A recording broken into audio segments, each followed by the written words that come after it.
making disciples, transforming lives. Senang sekali ada di tempat ini bersama-sama dengan saudara semua. Saudara, hari ini apa yang mau saya sampaikan adalah apa yang juga akan mendasari kita untuk masuk ke tahun yang baru. Saudara, tahun yang baru, tahun 2024 ada banyak gonjang-ganjing. 2023 kok saya sudah ada di masa depan ya, 2024 ya. 2023 gereja kita adalah punya visi tahun menabur doa dan menuai sukacita ya. Tahun 2024 adalah tahun a great shift and miracles atau pergantian atau pertukaran yang besar dan juga tahun mujizat. Saudara, kita perlu mempersiapkan diri untuk masuk ke tahun depan dengan baik. Karena tahun depan bisa jadi tahun yang cukup tricky bagi kita gitu ya. Karena sebenarnya tahun 2023 itu adalah tahun penentuan apa yang akan terjadi di tahun 2024. Nah, kita harus punya sikap hati yang benar. Sehingga ketika kita masuk ke tahun 2023, ya ada yang bilang katanya tahun resesi, ada yang bilang sebaliknya, ada yang bilang itu berita kayaknya ada di mana-mana bisa saling kontradiktif. Tapi apapun itu, saudara nggak perlu takut, nggak perlu panik, nggak perlu khawatir. Percayalah bahwa Tuhan itu ada di depan kita dengan apapun yang akan kita lalui, saudara. Selama ada penyertaan Tuhan tidak ada yang perlu kita khawatirkan. Ya, minggu lalu saya khotbahkan tentang masuk ke tanah perjanjian di GMS Jakarta. Saudara bisa lihat di YouTube GMS Jakarta. Saya mempersiapkan jemaat juga bagaimana kita itu harus mengambil bagian. Apa peran kita supaya kita tuh bisa masuk ke tanah perjanjian. Kita harus menyeberangi sungai Yordan dan itu menjadi sesuatu yang menjadi masa transisi bagi kita. Ketika kita berhasil melaluinya, maka kita bisa masuk ke dalam tanah perjanjian. Tanah perjanjian itu bicara mengenai jawaban doa yang dijawab gitu ya. Doa yang dijawab mengenai sebuah situasi yang kita harapkan. Bisa jadi itu adalah sebuah pemulihan keluarga, sebuah perbaikan ekonomi, sebuah situasi atau tujuan yang Anda ingin capai. Dan saya percaya Tuhan itu selalu menginginkan yang terbaik untuk kita. Tuhan itu mau kita masuk ke dalam tanah perjanjian karena dari Tuhanlah janji itu gitu ya. Orang Israel itu gak pernah menginginkan tanah perjanjian, tapi Tuhanlah yang mau menyediakan, Tuhanlah yang menyediakan dan bahkan Tuhanlah yang menjanjikan. Tuhan mau orang-orang Israel itu tinggal di sebuah tempat yang penuh dengan susu dan madu. Tuhan mau anak-anak Tuhan itu ada di dalam sebuah tempat di mana ada pemeliharaan Tuhan. Nah, untuk masuk ke sana seringkali kita perlu melewati yang namanya padang gurun, saudara. Padang gurun adalah sebuah tempat di mana orang Israel ketika keluar dari tanah Mesir, mereka masuk ke padang gurun harusnya nggak lama sih. Tapi karena mereka gagal di padang gurun, mereka kehilangan janji Tuhan. Bukan Tuhan yang gak berhasil membuat mereka masuk ke tanah perjanjian, tapi mereka yang gak siap masuk tanah perjanjian. Ya, karena apa yang mereka alami di padang gurun itu menunjukkan diri mereka yang sebenarnya dan itu menimbulkan respon dari Tuhan karena apa yang mereka lakukan, respon-respon yang mereka berikan itu menunjukkan bahwa mereka nggak siap masuk ke tanah perjanjian. Nah, saudara, kita mau belajar apa yang Tuhan itu sampaikan dan apa yang kita bisa belajar dari orang Israel. 1 Korintus pasal yang ke-10 ayat yang pertama sampai ayat yang ke-11. Aku mau supaya kamu mengetahui saudara-saudara bahwa nenek moyang kita semua berada di bawah perlindungan awan dan bahwa mereka semua telah melintasi laut. Untuk menjadi pengikut Musa, mereka semua telah dibaptis dalam awan dan dalam laut. Ini maksudnya apa, saudara? Ayat yang pertama ini Paulus itu mengambil contoh perjalanan orang Israel dan dikatakan supaya kamu mengetahui. Di dalam Alkitab bahasa Inggris dikatakan supaya kamu jangan sampai ada orang yang tidak tahu tentang hal ini.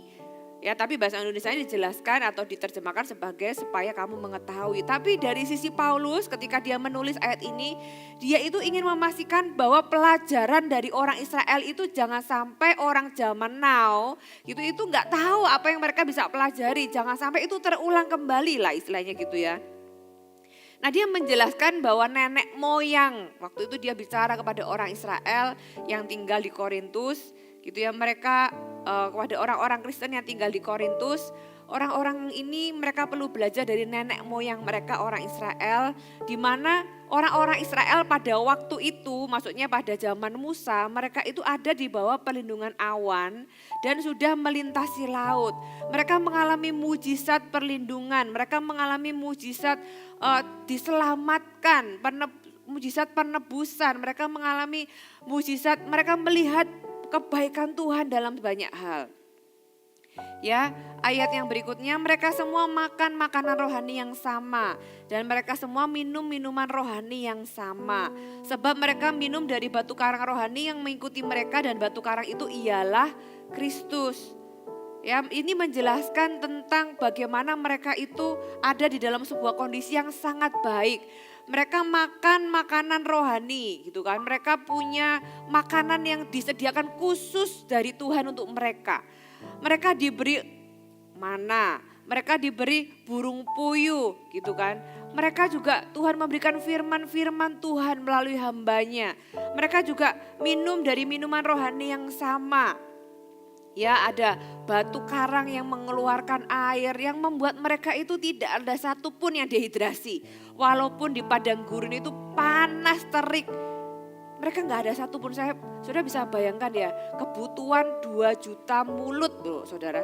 2 juta orang itu air itu kalau dikali 1 hari orang minum itu 2 liter itu sudah 4 juta liter itu every day. Bagaimana Tuhan itu memelihara mereka selama 40 tahun tanpa dehidrasi. Itu luar biasa, itu mujizat yang nggak bisa dibilang, nggak bisa diukur dengan sains gitu ya. Itu mujizat yang luar biasa. Ayat yang kelima, tetapi sungguh pun demikian, ya walaupun mereka itu sudah dipelihara, melihat mujizat, mengalami mujizat, sungguh pun demikian Allah tidak berkenan kepada bagian yang terbesar dari mereka karena mereka ditewaskan di padang gurun. Kenapa Tuhan itu bisa tidak berkenan kepada sebagian besar dari mereka? Saudara, ternyata mujizat itu tidak serta-merta membuat orang itu cinta Tuhan. Mereka itu kurang apa coba? Mereka itu ngalami 10 tulah, dibela Tuhan itu sampai sedemikian rupa. Mujizat demi mujizat, dikatakan mereka melintasi laut dan itu adalah Sea World pertama ya. Kalau orang bilang Sea World itu yang menciptakan pertama itu Tuhan. Ketika Tuhan membelah Laut Merah itu semua dindingnya dari air. Mereka bisa lihat ikan dan sebagainya. Mereka jalan di tempat yang kering. Itu luar biasa saudara. Kemudian mereka itu dijagai dengan awan kalau siang supaya tidak kepanasan. Ya, orang gak mungkin bisa tinggal di padang gurun kalau gak dilindungi Tuhan seperti orang Israel itu dilindungi Tuhan. Tapi walaupun demikian, ternyata itu tidak cukup membuat mereka itu cinta Tuhan. Ternyata mujizat itu tidak cukup untuk membeli hati kita loh saudara. Betapa hati manusia itu ya. Kita itu dikasih mujizat sama Tuhan. Hati manusia itu tidak serta-merta bisa dibeli dengan mujizat. Kenapa? Karena keputusan Anda untuk cinta Tuhan dan ikut Tuhan itu penting. Dan itu mahal harganya. Karena bahkan mujizat pun gak bisa membeli hati kita. Hati kita yang mau cinta Tuhan, ikut Tuhan itu adalah keputusan hati. Ya, apalagi berada di dalam lingkungan yang terbaik sekalipun. Mereka itu dicintai Tuhan, dibela Tuhan. Itu sedemikian rupa ternyata tidak serta-merta atau tidak otomatis membuat orang itu menjadi orang yang baik. Kenapa? Karena pada akhirnya Tuhan gak berkenan loh sama mereka. Tidak serta-merta membuat seseorang itu menjadi orang yang berkenan. Walaupun dia ada di dalam sebuah gereja yang terbaik. Sebuah atmosfer yang terbaik. Sebuah CG yang terbaik. Tidak serta-merta otomatis membuat orang itu menjadi orang yang baik. Apalagi yang kita belajar dari orang Israel ini. Orang Israel itu ngalami mujizat demi mujizat. Tapi waktu mereka itu loh sudah lihat tulah. Mereka sudah lihat bagaimana Tuhan itu membuat air menjadi darah. Mereka sudah melihat belalang yang menutupi seluruh Mesir.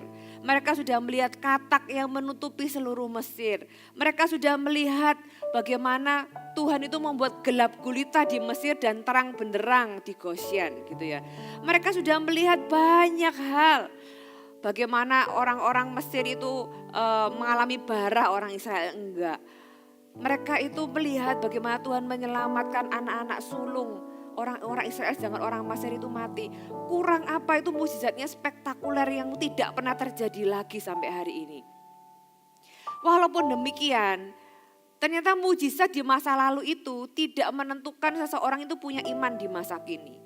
Ketika mereka kelaparan di padang gurun, bukankah seharusnya mukjizat yang sedemikian banyak dan sedemikian spektakuler itu membuat mereka punya iman bahwa kalau dulu Tuhan itu pernah tolong aku kayak gitu, hari ini Tuhan bisa tolong. Ternyata gak sesimpel itu ya. Ternyata gak semudah itu. Bukankah kita juga kadang-kadang demikian. Dulu Tuhan pernah tolong sih, tapi hari ini kok kita itu tetap gak punya iman untuk kebutuhan atau masalah kita yang hari ini. Nah, ayat yang ke-6 kita lanjutkan. Semuanya ini telah terjadi sebagai contoh bagi kita untuk memperingatkan kita. Saudara, apa yang dialami oleh orang Israel itu menjadi contoh. Ya sayangnya is a bad example, sebagai contoh yang buruk sayangnya. Tapi contoh yang buruk itu seharusnya tidak membuat kita merasa lebih benar. Tidak membuat kita merasa punya hak untuk menghakimi. Gimana sih gitu aja gak bisa. Malah sebaliknya, contoh yang buruk itu harusnya membuat kita lebih waspada. Karena kita tidak lebih baik dari mereka. Kita tidak lebih kuat dari mereka. Gitu ya. Kalau mereka itu bisa sampai seburuk itu dalam arti dengan semua kebaikan Tuhan. Mereka tetap meninggalkan Tuhan. Apalagi kita. Gitu ya. Maksudnya demikian juga kita bisa maksudnya. Memperlakukan Tuhan atau berlaku hal yang sama bagi kita. Makanya Tuhan bilang sebagai contoh untuk memperingatkan kita. Itu menjadi awasan untuk kita bahwa kita juga begitu, kita juga bisa begitu, tapi kita tidak harus begitu. Saudara, apa yang kita mau belajar dari orang Israel? Supaya jangan kita menginginkan hal-hal yang jahat yang telah mereka perbuat. Ya mereka itu apa yang ditulis sebagai hal-hal yang jahat. Mereka itu ada satu kali, mereka itu lapar saudara. Mereka itu lapar terus mereka itu bilang sama Musa. Dia marah sama Musa. Dia berkata orang-orang bilangan 11 ayat yang keempat. Ditulis orang-orang bajingan atau orang-orang bajingan ini adalah orang-orang Mesir sebenarnya yang ikut nebeng sama mereka keluar. Ya mungkin ada orang-orang Mesir yang juga melihat bagaimana Tuhan itu menyertai orang Israel, orang-orang Mesir ini ikut sama mereka waktu mereka itu keluar dari Mesir. Nah, tapi dasarnya orang Mesir gitu ya, tapi sudah kumpul sama orang Israel, mereka bikin kerusuhan, menghasut juga dan orang Israel juga ikut-ikutan terhasut. Orang-orang bajingan yang ada di antara mereka kemasukan nafsu rakus. Dan orang Israel pun berarti kalau dan orang Israel itu kan berarti dua golongan yang berbeda. Ya orang-orang bajingan Tuhan itu sampai gak tulis orang Mesir gitu ya saking buruknya. Sampai tulis orang-orang bajingan yang ada di antara mereka kemasukan nafsu rakus. Dan orang Israel pun menangislah pula serta berkata siapakah yang akan memberi kita makan daging. Nah itu yang ditulis di dalam 1 Korintus pasal yang ke-10 itu tentang menginginkan hal-hal yang jahat. Bukan minta daging itu jahat bukan. Tapi nafsu rakusnya yang jahat. Sehingga mereka itu gak bisa cukup puas dengan pemeliharaan Tuhan. Aku mau daging pokoknya gitu ya. Dan itu membuat mereka ingin kembali ke Mesir. Ya itu yang dijelaskan di ayat yang ke-6. Kemudian kita lanjut ayat yang ke-7 di 1 Korintus pasal yang ke-10. Dan supaya jangan kita menjadi penyembah-penyembah berhala.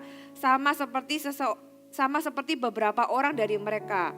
Seperti ada tertulis, maka duduklah bangsa itu untuk makan minum, kemudian bangunlah mereka dan bersukaria. Ini maksudnya apa? Yang pertama, Tuhan gak mau kita punya nafsu rakus gitu kan, yang menguasai dan sehingga kita dikuasai. Sehingga kita tuh gak bisa cukup puas dengan apa yang Tuhan itu pelihara kita. Tapi kita selalu menginginkan sesuatu yang tidak ada.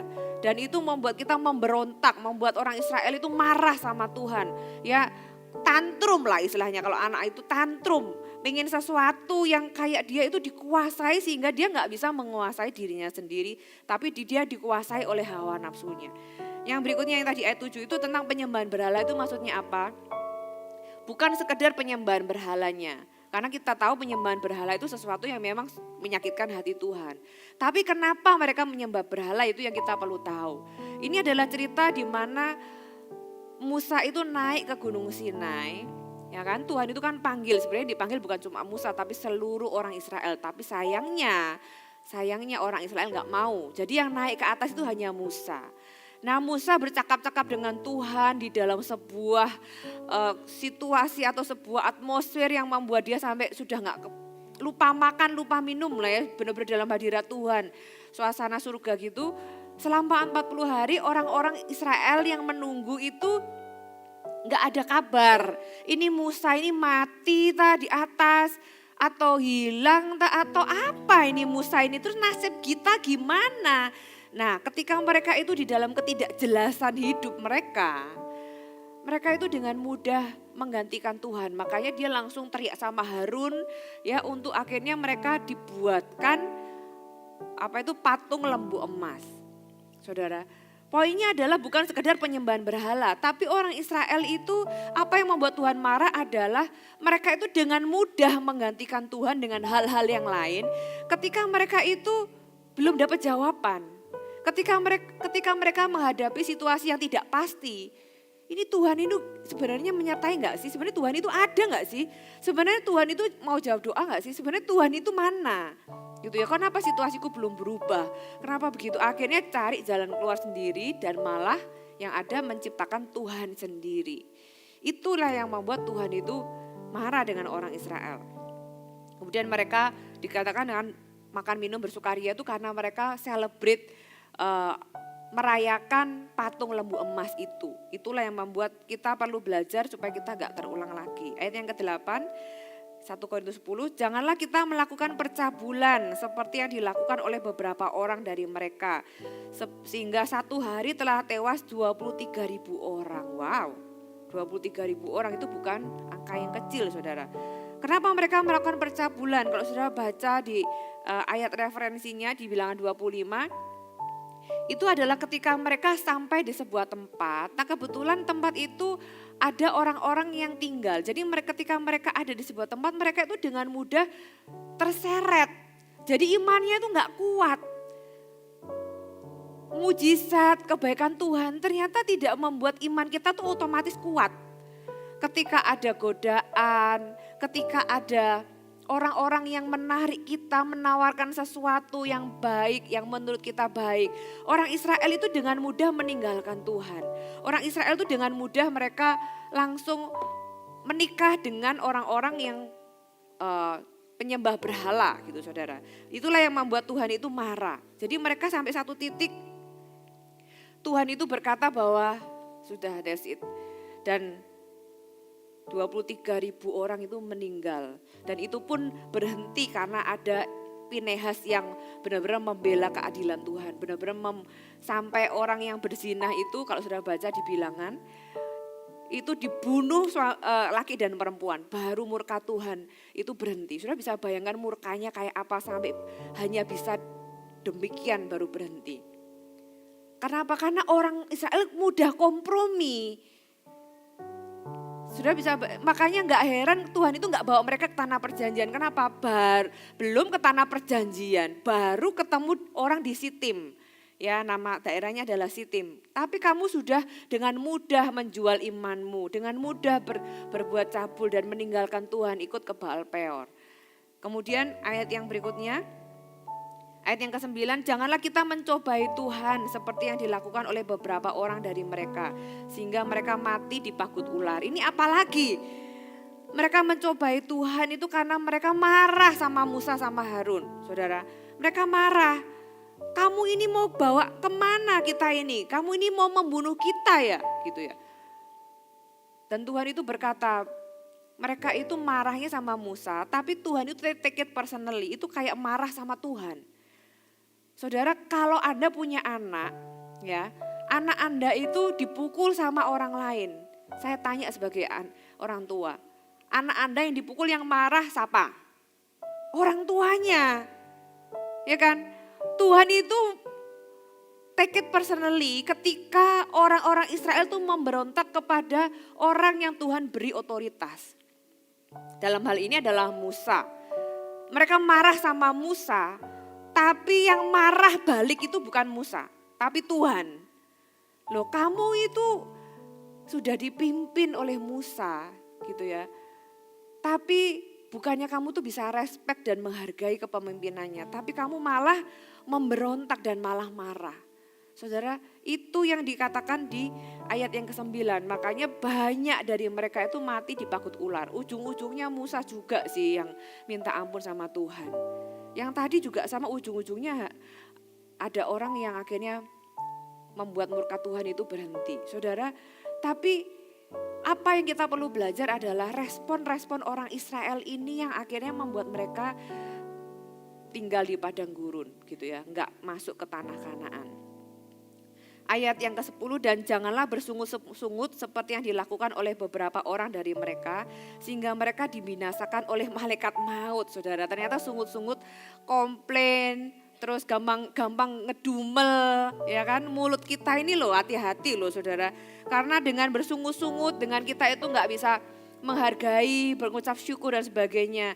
Beberapa dari mereka, kalau saudara baca beberapa itu gak beberapa.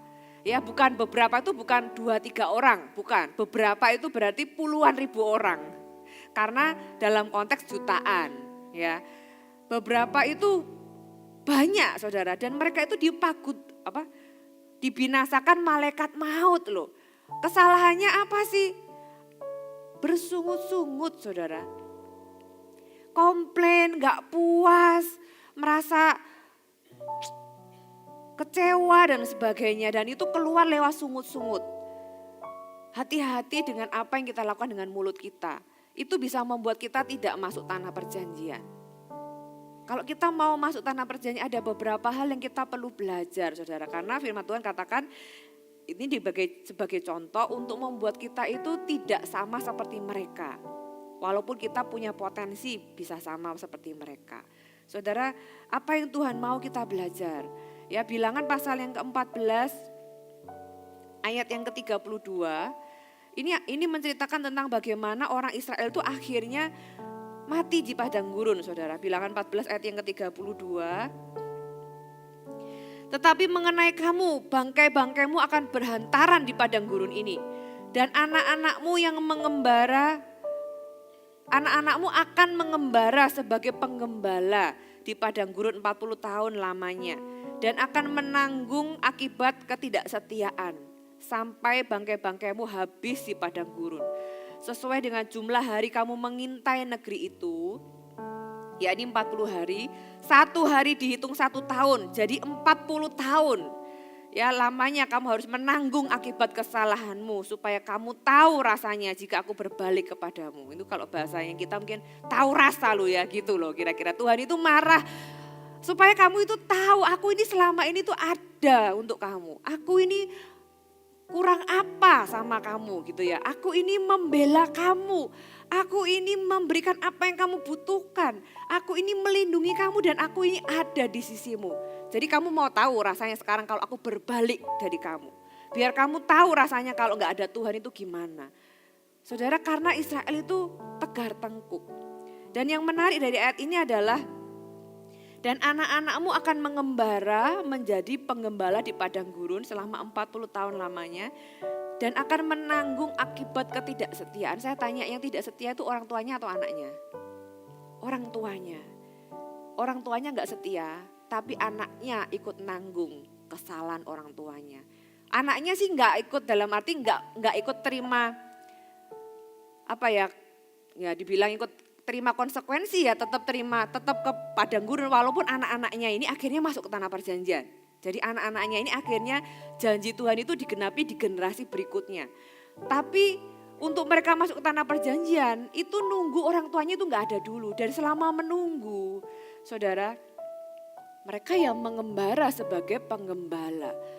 Saudara, perhatikan, kita sebagai orang tua, kita perlu hidup benar. Kenapa? Karena apa yang salah yang kita lakukan itu bisa dilanjutkan kepada anak kita. Artinya anak kita bisa ikut menanggung akibat ketidaksetiaan orang tuanya. Sama seperti orang Israel ini, mereka yang gak setia orang tuanya, tapi anaknya ini akhirnya harus delay masuk ke tanah perjanjian. Karena harus menanggung akibat ketidaksetiaan orang tuanya. Penting untuk kita tahu sebagai orang tua bahwa hidup kita itu gak hanya untuk kita. Ya, hidup kita itu untuk anak cucu kita. Jadi apa yang Anda tabur hari ini belum tentu Anda tuai di hidup Anda. Tapi dituai di anak cucu Anda. Pastikan Anda menabur hal yang benar. Pastikan Anda punya hidup kerohanian itu Anda berikan kepada Tuhan. Anda sungguh-sungguh pada Tuhan. Karena apapun yang kita tabur di zaman kita sebagai orang tua, itu juga akan dituai oleh anak-anak kita. Hari ini saya percaya, saya hari ini mengalami kebaikan Tuhan berkali-kali dan sering sekali gitu ya. Karena saya tahu itu adalah tuaian dari apa yang orang tua saya tabur. Orang tua saya itu bukanlah pendeta, jadi saya bukanlah lahir dari anak pendeta gitu ya, saya nggak punya background pendeta. Tapi orang tua saya itu adalah jemaat biasa gitu ya, jemaat yang ya ikut terlibat, belajar untuk cinta Tuhan, belajar untuk memberi bagi gereja. Ya, orang tua saya orang tua yang belajar untuk kalau ada berkat ya dia akan salurkan ke gereja gitu ya. Hari ini saya di gereja dan kebetulan Tuhan itu panggil saya sebagai hamba Tuhan. Saya melihat kenapa Tuhan memberkati saya, ya karena kapan saya menabur, saya belum ada kesempatan untuk menabur ya karena ada orang tua yang dulu sudah pernah menabur. Hari ini saya menuai apa yang orang tua saya tabur. Demikian juga ada hal-hal buruk mungkin gitu ya. Orang tua mengalami sebuah atau melakukan sebuah kesalahan yang tidak terselesaikan. Akibatnya orang anaknya juga bisa menanggung kesalahan. Saudara, kita hidup itu tidak untuk hidup untuk satu generasi. Kita hidup itu untuk generasi berikut-berikutnya. Jadi pastikan Anda hidup benar di hadapan Tuhan sehingga anak cucu Anda menikmati apa yang baik yang Anda tabur di zaman Anda. Kita belajar dari orang Israel. Orang Israel itu memberikan respon-respon yang salah sehingga Tuhan pun marah sama mereka. Dan mereka dikatakan sudah kamu gak siap masuk tanah perjanjian. Sudah kamu tetap di sini. Tapi baiknya Tuhan ya tetap dipelihara tuh selama di padang gurun 40 tahun. Mereka dipelihara, mereka gak kekurangan makan. Kenapa Tuhan itu gak bikin aja mereka kelaparan dan mati semua? Enggak, ya itulah Tuhan kita itu ya. Sudah marah tetap gak tegaan gitu ya, tetap memelihara kita. Tapi kan kita gak mau gitu kan, kita gak mau ada di stage itu hanya dipelihara untuk hanya sekedar hidup. Kita mau kita itu menikmati apa yang memang Tuhan janjikan. Kita mau masuk ke tanah perjanjian. Nah, apa yang kita tadi belajar dari orang Israel, kalau kita tahu bahwa ternyata tinggal di sebuah lingkungan yang terbaik dalam kebaikan Tuhan pun itu tidak otomatis membuat kita cinta Tuhan. Kita ngalami mujizat, itu tidak otomatis kita itu punya iman untuk hari ini. Gitu kan. Saudara, berarti ada bagian kita. Bagian Tuhan sudah lakukan bagiannya. Bagian kita adalah kita punya keputusan. Dan apa yang kita perlu lakukan atau apa yang kita perlu miliki supaya kita tuh bisa menang terhadap padang gurun. Padang gurun itu adalah sebuah kondisi yang tidak nyaman. Ya, padang gurun itu dijelaskan sebagai sebuah kondisi yang tidak nyaman, sebuah kondisi yang panas, baik secara membuat kita tuh panas secara emosi, gitu ya, sebuah situasi yang panas gitu kan, dingin, kalau malam kan dingin, itu bisa berarti sebuah situasi yang membuat hati kita tuh secara emosional dingin, bisa sangat lonely sampai depresi. Itu situasi di padang gurun. Nah, di dalam situasi padang gurun itu kita bisa punya respon-respon yang salah kalau kita tidak tahu. Tapi sebenarnya apa sih yang Tuhan itu mau kita belajar? Apa sih yang Tuhan itu harapkan dari orang Israel? Apa yang Tuhan itu mau dari orang Israel? Sebenarnya kalau kita tahu itu adalah hal yang sama yang Tuhan mau dari kita hari ini. Karena firman Tuhan katakan itu semua menimpa mereka sebagai contoh dan dituliskan untuk menjadi peringatan bagi kita yang hidup di zaman akhir ini. 1 Korintus pasal yang ke-10 ayat yang ke-11. Jadi itu menjadi contoh supaya hari ini ketika kita hidup, kita itu tahu ternyata orang Israel itu gagal karena ini. Jadi Tuhan itu maunya ini toh. Jadi supaya aku bisa menang melalui padang gurun, apa yang kita harus lakukan? Yang pertama, kita perlu hidup di dalam firman. Ulangan pasal yang ke-8. Sepertinya klise ya, tapi kita baca dulu. Ulangan pasal yang ke-8 ayat yang kedua dan ayat yang ketiga. Ayat yang kedua dulu. Ingatlah kepada seluruh perjalanan yang dilakukan atas kehendak Tuhan Allahmu di padang gurun selama 40 tahun. Ya. Selama 40 tahun ini dengan maksud, apa sih maksud Tuhan mengizinkan mereka di padang gurun 40 tahun? Dengan maksud merendahkan hatimu dan mencobai engkau untuk mengetahui apa yang ada di dalam hatimu. Yakni apakah engkau berpegang pada perintahnya atau tidak. Lalu ia merendahkan hatimu, membiarkan engkau lapar dan memberi engkau makan mana yang tidak kau kenal dan yang juga tidak dikenal oleh nenek moyangmu untuk membuat engkau mengerti bahwa manusia hidup bukan dari roti saja tetapi manusia hidup dari segala yang diucapkan Tuhan. Dan itu adalah firman Tuhan rema. Apa yang membuat kita hari ini punya iman untuk kebutuhan kita yang sekarang? Ternyata mukjizat di masa lalu tidak otomatis membuat kita hari ini punya iman untuk hari ini. Untuk kebutuhan kita sekarang. Yang membuat kita punya iman untuk kebutuhan kita hari ini adalah firman Tuhan. Yang hari ini kita hidupi. Apakah Anda hidup di dalam firman? Apakah Anda merenungkan firman Tuhan? Karena firman Tuhan katakan iman itu timbul dari pendengaran dan pendengaran akan firman Tuhan.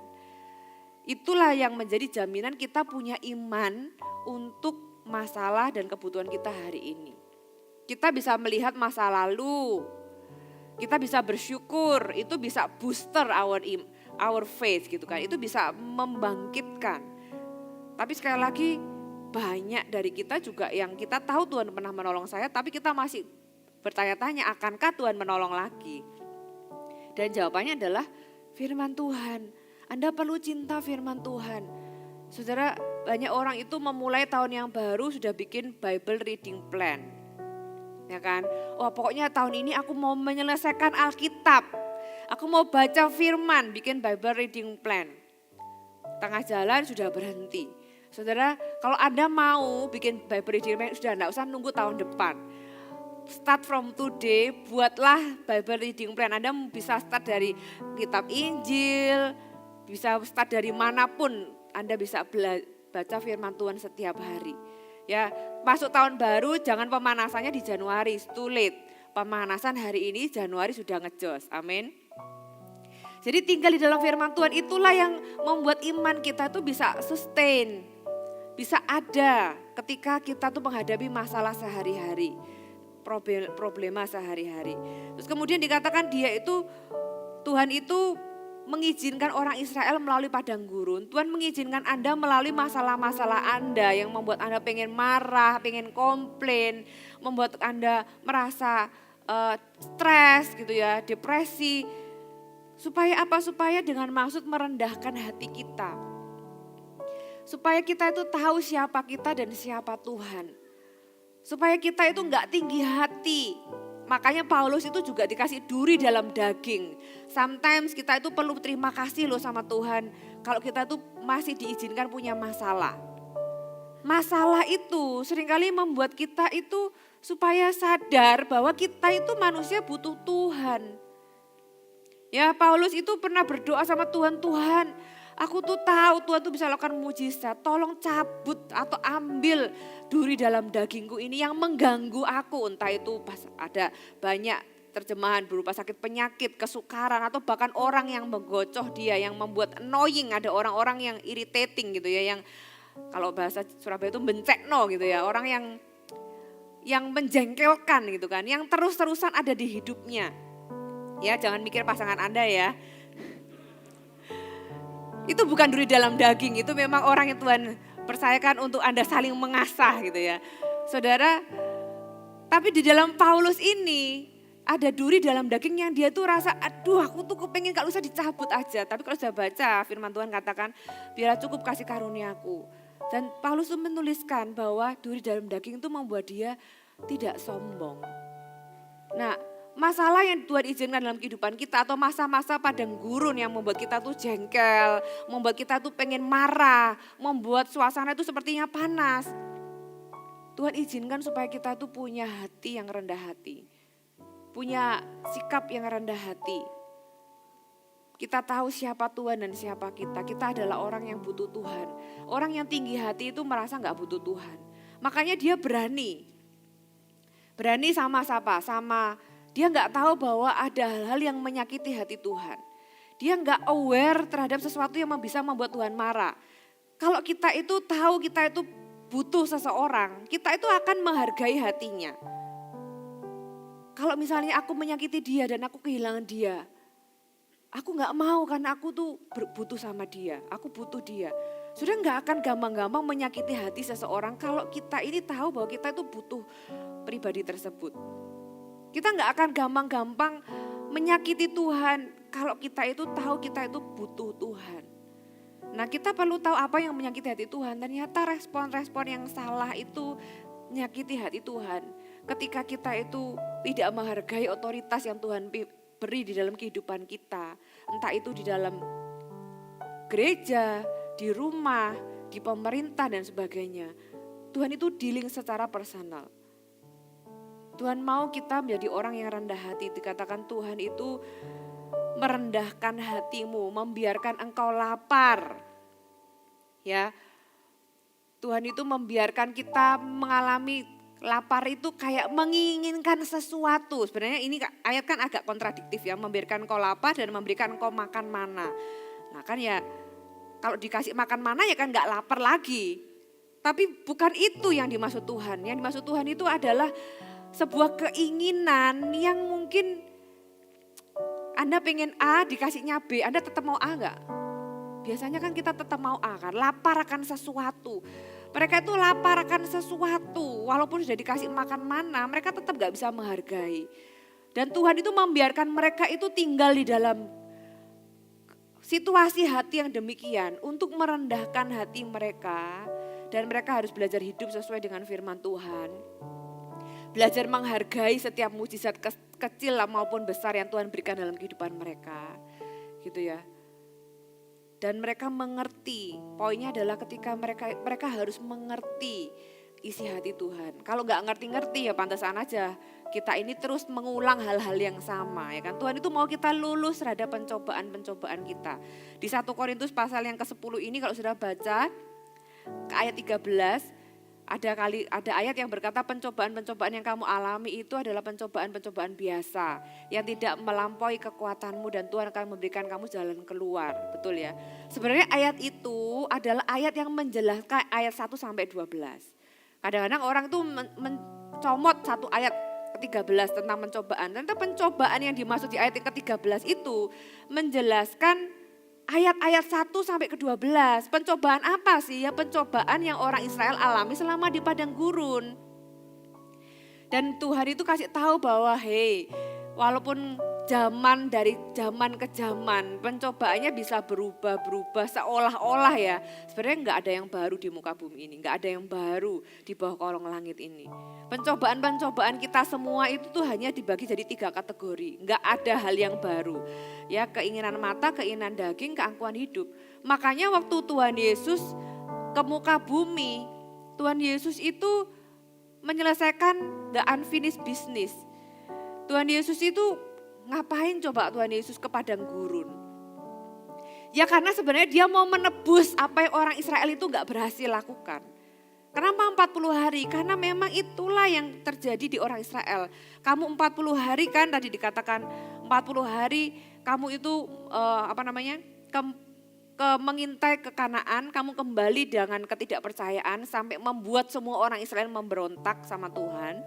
Jadi Tuhan itu kasih hukuman 40 hari dihitung 1 hari 41 tahun, jadi 40 tahun.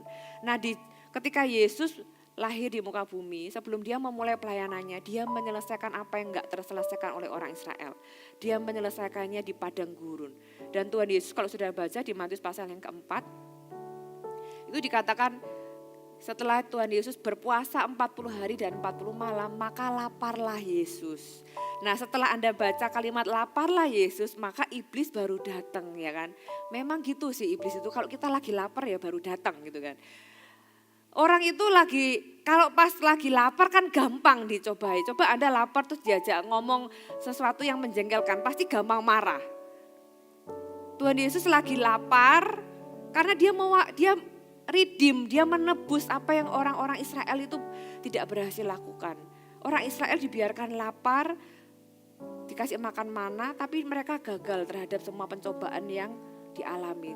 Yesus menebusnya, sehingga hari ini kita bisa punya sebuah harapan bahwa pencobaan-pencobaan yang kita alami itu kita bisa menang. Karena Yesus telah memenangkannya, katakan amin. Saudara, apa yang kita belajar, apa yang supaya kita itu menang di padang gurun? Yang pertama kita harus belajar dari firman Tuhan, hidup oleh firman Tuhan. Itulah yang membuat kita bisa sustain atau memelihara iman dari hari ke hari. Yang kedua, belajar rendah hati. Karena semua maksud dari semua problema yang kita alami itu supaya kita itu rendah hati. Supaya kita gak sombong, supaya kita gak gampang menghakimi orang lain. Supaya kita itu gak merasa lebih benar dari orang lain. Karena ketika kita ngalami masalah, kita juga punya struggle. Sehingga kita itu gak bisa menghakimi kalau orang lain juga punya struggle. Tuhan mau kita belajar rendah hati. Yang ketiga adalah kita perlu punya respon yang benar. Karena ternyata yang membuat Tuhan marah adalah respon-respon yang salah. Di dalam kehidupan kita sehari-hari, saudara, yang seringkali jadi masalah itu bukanlah masalah. Tapi yang jadi masalah itu biasanya adalah respon yang salah. Contoh, seorang suami pulang ke rumah gitu ya. Dia itu pengen cerita sama istrinya tentang masalah di kantor misalnya. Ya lo tadi itu bosku marah-marah karena begini. Istrinya lagi lapar misalnya atau lagi capek gitu kan. Dengar suaminya bilang cerita tentang masalah di kantor. Dia bilang, emang lu doang yang punya masalah? Aku seharian ini di rumah juga banyak masalahnya, anakmu itu begitu gitu kan. Saudara, kira-kira Anda jadi suami, itu pasti sudah lupa kan masalah Anda. Langsung punya masalah baru gitu ya. Karena apa? Karena respon yang salah gitu ya. Nah banyak kejadian di dalam kehidupan kita itu yang masalahnya itu bukan masalah. Tapi respon yang salah itu yang akhirnya jadi masalah. Nah kita perlu aware dengan respon kita. Itulah yang membuat Tuhan itu berkata ya supaya dia dengan maksud merendahkan hatimu dan mencobai engkau untuk mengetahui apa yang ada dalam hatimu. Apakah Tuhan gak tahu apa yang dalam hati kita? Tuhan tahu apa yang dalam hati kita, tapi kita yang seringkali gak tahu apa yang dalam hati kita. Saudara, saya berikan contoh yang lain. Abraham itu dijanjikan Tuhan Ishak, ya kan? Terus Tuhan itu sudah tunggu lama, akhirnya dikasihlah Ishak. Dengan penantian yang sekian lama, Abraham itu kan mencintai Ishak sedemikian rupa. Sudah bisa bayangkan Anda menanti janji Tuhan 25 tahun lebih loh. Mereka itu menantikan Ishak lahir.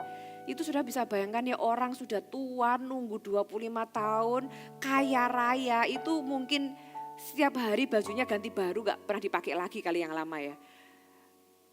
Saking sayangnya nih sama anak yang ditunggu sekian lama. Setelah besar ya, kok tiba-tiba Tuhan itu gak ada angin, gak ada hujan, datang sama Abraham dan bilang minta Ishak kasih ke aku. Persembahkan Ishak ke atas gunung. Loh, Tuhan yang sama yang memberi kok Tuhan itu yang minta. Apa sih sebenarnya maksud Tuhan? Supaya Abraham itu tahu apa yang ada dalam hatinya.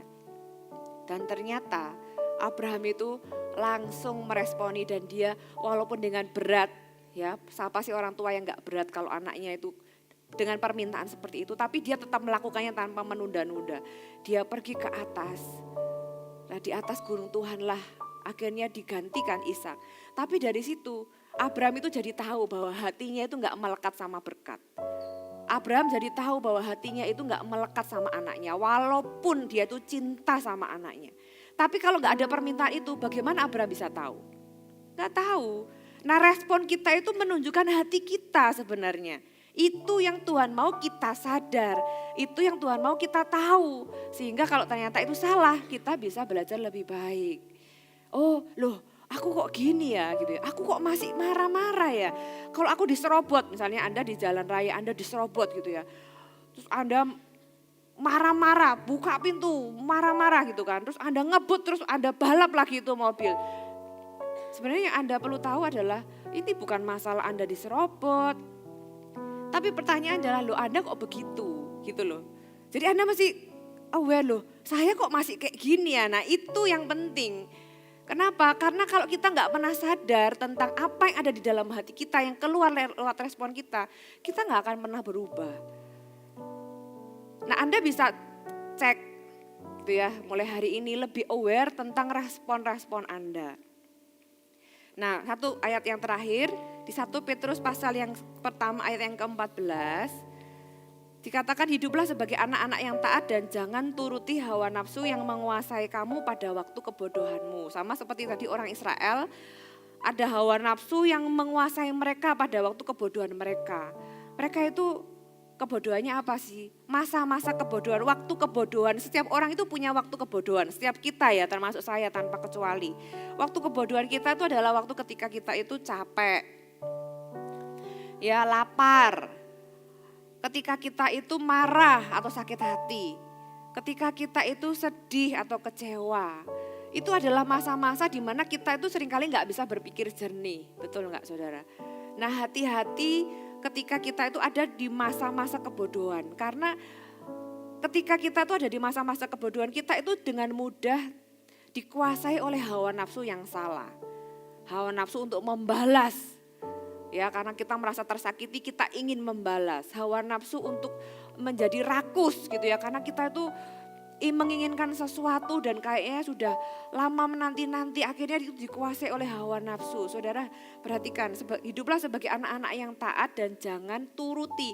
Berarti orang itu bisa punya hawa nafsu, tapi kita punya pilihan untuk menuruti atau tidak menuruti. Sayangnya orang Israel itu menuruti hawa nafsunya sehingga muncullah respon berupa marah, memberontak gitu ya dan sebagainya. Semua orang di dalam masa kebodohan itu pasti punya hawa nafsu yang salah. Tapi kita tidak harus menurutinya. Punyalah respon yang benar saudara. Ketika Anda ngantri panjang, ketika Anda harus melakukan sesuatu yang disuruh bos tapi Anda tidak suka melakukannya, selama itu bukan hal yang dosa. Saudara, apa yang Anda harus lakukan? Ketika Anda punya hawa nafsu, pengen marah, pengen komplain, pengen teriak, pengen memberontak. Saudara, jangan ikuti hawa nafsumu pada waktu kebodohanmu. Kita perlu punya respon yang benar. Karena kita sudah belajar dari orang Israel. Ketika responnya salah, ya masalahnya bukan lagi pada masalahnya itu lapar, masalahnya itu gak punya air. Bukan, masalahnya adalah respon yang salah ketika ada masalah. Jadi pastikan kita belajar mulai hari ini punya respon yang benar, dimulai dengan kita aware terhadap diri sendiri. Karena masalah itu diberikan supaya kita tuh tahu hati kita. Nah ketika kita tahu, oh hatiku kok kayak gini ya. Oke, Tuhan ampuni aku mau berubah. Dengan demikian saya sangat percaya bahwa ketika Anda tahu, oh ya aku gak boleh kayak gini. Aku kok tadi seperti itu ya, tuh Anda bisa jadi seseorang yang lebih baik. Banyak orang itu akhirnya muter punya masalah itu lagi. Kenapa? Karena dia gak ngerti bahwa ternyata yang Tuhan mau itu adalah respon yang benar. Ketika dia sadar bahwa oh iya itu adalah respon yang salah, dia bisa berubah. Amin. Hai, terima kasih sudah bergabung bersama kami, Gereja Mawar Sharon, Jabodetabek. Sebagai gereja Tuhan, adalah kerinduan bagi kami untuk melihat Anda terus bertumbuh di dalam pengenalan akan Tuhan dan mengalami perubahan hidup. Maka dari itu, bergabunglah bersama komunitas kecil kami, Connect Group. Dapatkan informasi lebih lanjut pada kolom deskripsi kami. Last but not least, don't forget to subscribe dan bagikan video ini kepada orang yang Anda kasihi. Thank you for joining us and see you next time.